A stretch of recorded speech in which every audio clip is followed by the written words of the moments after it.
రాజ్యమేది లేదు గాని రాణిలాగా చూసుకుంటా, కోట కట్టలేను గాని కళ్ళల్లో నిన్నే దాచుకుంటా. రాత ఎట్లా రాసి ఉన్నా ఆ మార్చి నీతో రాసుకుంటా. స్వర్గమంటూ ఉన్నదంటే అది నీతోనే ప్రతిరోజు పంచుకుంటా.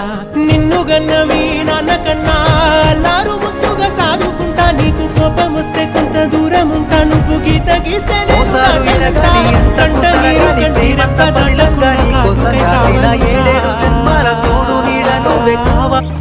రాంబాయి నీ మీద నాకు మనసాయనే.